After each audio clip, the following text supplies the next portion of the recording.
Your 5.3-liter Chevy is running a system right now that shuts down half your engine, and there is a screen in your dash that shows you exactly when it happens. Almost nobody finds it.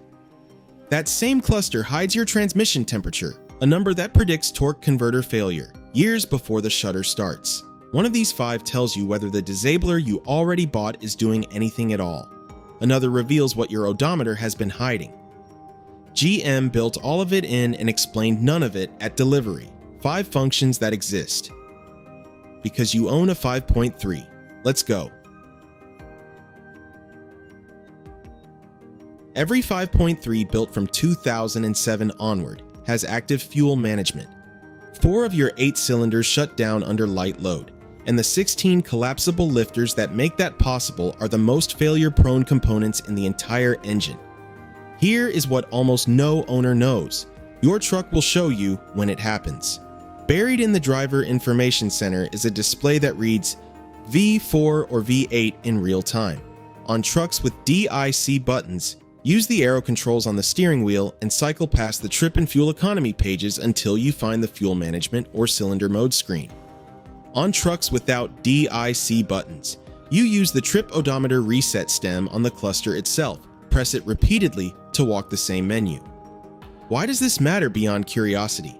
Because now you can see the thing that kills these engines. Hold a steady cruise under 2,000 revolutions per minute on flat road and watch it drop to V4. Touch the throttle and watch it jump back to V8. Every one of those transitions is a lifter locking and unlocking under camshaft pressure. Drive your normal commute watching that screen and count the transitions. Owners who do this for the first time are genuinely shocked. It is not a handful per drive, it is constant. And there is a diagnostic use nobody talks about. If your truck is stuck in V8 and never drops to V4, that is not good news. It often means a lifter or a VLOM solenoid has already failed and the computer has given up trying. That screen is an early warning system and GM never told you it was there. And there is one more thing worth knowing about this display. Not every 5.3 has it in the same place, and some base trim trucks do not show it at all. If you cycle the entire menu and there is no cylinder mode page, you can still see AFM working. Watch your instant fuel economy readout at a steady highway cruise. When the truck drops into V4, that number will jump noticeably, often by 3 to 5 miles per gallon, and then fall back the moment it returns to V8. Same information, different window. Owners who have run a disabler module for years often plug this screen in for the first time and discover the module was not doing what they assumed. The display still shows V4 transitions, which means the module was not seated properly or was not compatible with that model year. A $60 device you believed was protecting your engine, doing nothing for years, and this screen is how you would have caught it. Your 5.3 is bolted to either a 6L80 or an 8L90 automatic, and both of them are killed by one thing: heat. Transmission fluid begins breaking down rapidly above 220 degrees. At 250, you are cooking the clutch packs. Here is the part that matters. There is no temperature gauge on your dash. GM did not give you one, but the sensor exists, the data exists, and the display exists. It is in the same DIC menu, listed as transmission temperature or trans temp. Cycle to it and leave it there. Now you have information almost no 5.3 owner has. On a normal drive, you should settle somewhere around 170 to 190 degrees. Towing up a grade in summer, you will watch it climb, and the moment it passes 220, you have a decision to make. Back off, drop a gear, or pull over and idle in neutral to let the cooler catch up. Without this screen, you would never know.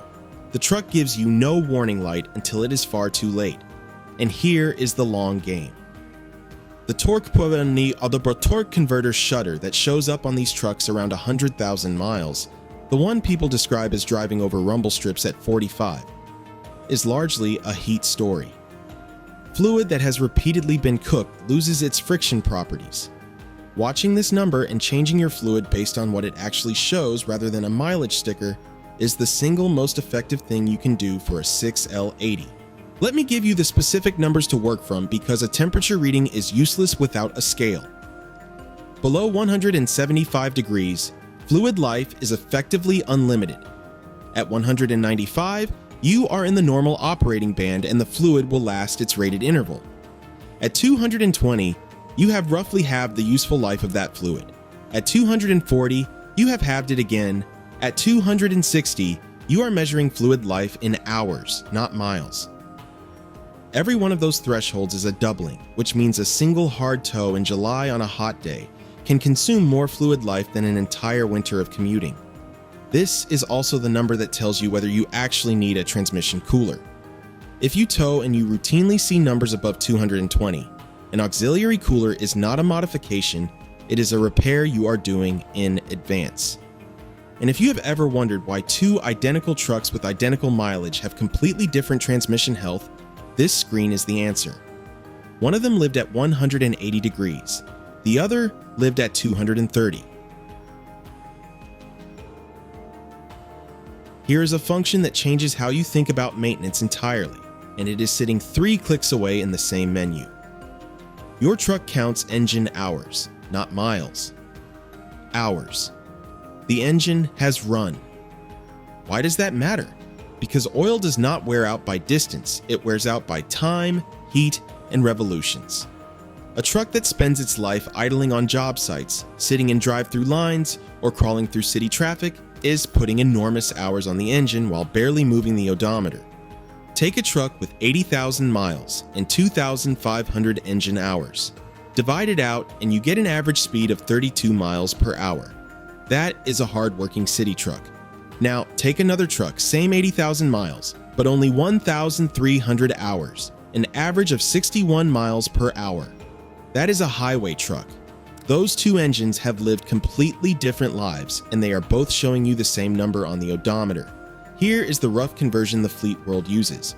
1 engine hour is roughly equivalent to 30 to 33 miles of wear. So a truck with 3,000 hours has the internal wear of a truck with closer to 90,000 to 100,000 miles, regardless of what the dash says. If you are buying a used 5.3, this is the single most valuable number you can pull, and the seller almost certainly does not know it exists. A truck with low miles and high hours is an idling fleet truck wearing a private owner disguise. This number should also change your oil change interval, and this is where it gets practical for the truck sitting in your driveway right now. If you are a highway driver, your miles-based interval is roughly honest. If you idle a lot in contractors, anyone with a work truck, anyone sitting in the heavy traffic daily, your engine is accumulating wear, your odometer is not recording. Take your hours, multiply by roughly 30, and use that number as your effective mileage for maintenance purposes.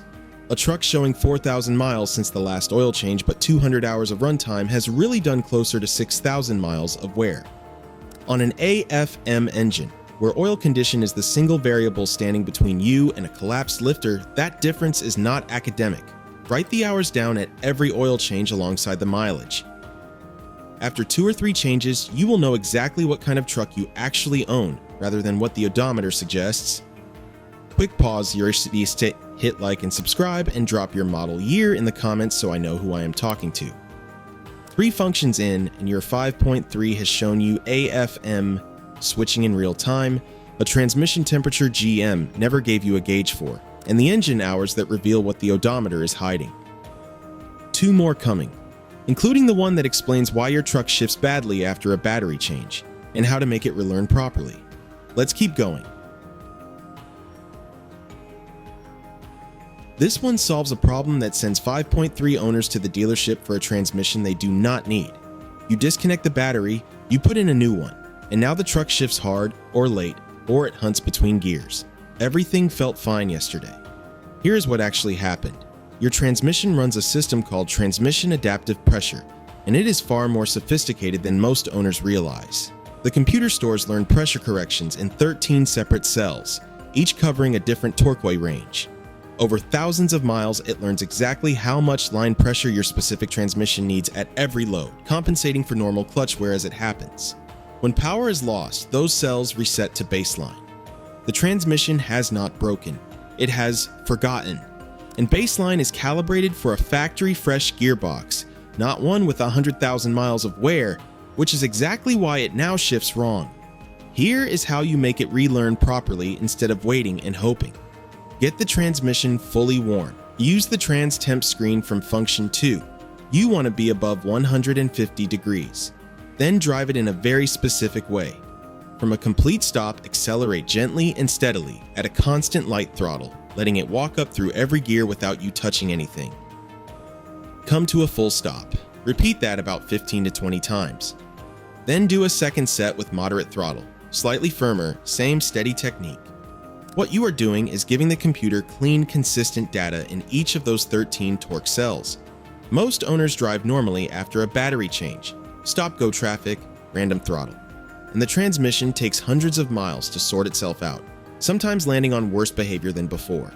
20 minutes of deliberate driving fixes what people pay a shop to diagnose. A few things to know before you try it. This same relearn is worth doing after any event that resets the computer. A battery replacement, a jump start gone wrong, a dead battery left flat overnight, or a transmission service. It is also worth doing deliberately if your truck has picked up bad habits. If the transmission has spent 2 years adapting to one driver who accelerates hard and now shifts harshly for everyone, a reset followed by a proper relearn genuinely resets that behavior. What this will not fix is mechanical wear. If your clutches are worn, if the fluid is burnt, if there is a solenoid failing, the relearn will not save you. It will just teach the computer to compensate for a failing part, which masks the problem and buys you nothing. The tell is simple. If the truck shifted badly before the power loss, this is not your fix. If it shifted fine yesterday and badly today, and the only thing that changed was the battery, this is exactly your fix. And one practical note, do the relearn drive somewhere with light traffic where you can accelerate steadily without someone behind you. A quiet industrial road early on a Sunday is ideal. You cannot do this properly in stop-go traffic, which is precisely why most owners never get a clean relearn. Last one, and this is the one that costs you money every single rotation. You rotate your tires. Now, your truck thinks the front left sensor is at the rear right. If a tire goes low, the DIC points you at the wrong corner. Most owners either live with it or pay a shop between $50 and $100 to fix it. Your 5.3 can do it itself in about 5 minutes with no tools. Put the truck in park, ignition on, engine off. Press and hold the trip odometer reset stem until the display reads. Press check to relearn tire positions. Press it again. The horn chirps twice and the tire learning active message appears. Now the sequence and the order is not optional. Start at the driver front. Let air out of that tire until the horn chirps, usually 10 to 15 seconds. Move to the passenger front and do the same. Then passenger rear. Then driver rear. Always that order. Front left, front right, rear left, going clockwise around the truck. After the fourth tire, the horn chirps twice. To confirm the whole set has been matched, turn the ignition off, reinflate all four to the pressure on the sticker inside your driver's door jamb, and you are done. 2 things that trip people up. You have 2 minutes to get the first tire matched and 5 minutes total for all 4, so have your gauge ready before you start. And if the relearn keeps failing, lower the driver's window. The receiver is behind the driver's side of the dash, and an open window genuinely helps it hear the sensors. 5 functions, all of them factory built into your 5.3, none of them explained at delivery. The V4/V8 display that lets you watch AFM working and warns you when it stops. The transmission temperature that predicts the converter failure years before the shutter. The engine hours that reveal what the odometer is hiding. The shift, adaptive relearn that fixes a transmission people pay to have diagnosed, and the tire position relearn that saves you $100 every rotation. Every one of these exists because you own a 5.3 specifically. They are not generic tips. They are functions GM built for this engine and this transmission, and then buried 3 menu levels deep where a dealer walkthrough would never reach them. Between the V4 display and the trans temp screen alone, you now have 2 early warning systems for the 2 most expensive failures these trucks have, the lifters and the torquey converter. Now here is what I want from you. Drop your model year and your mileage in the comments and tell me which of these 5 your truck actually has. because the DIC menu changes between generations, and I want to map it properly. I read every single one. Hit like and subscribe. I will see you in the next one.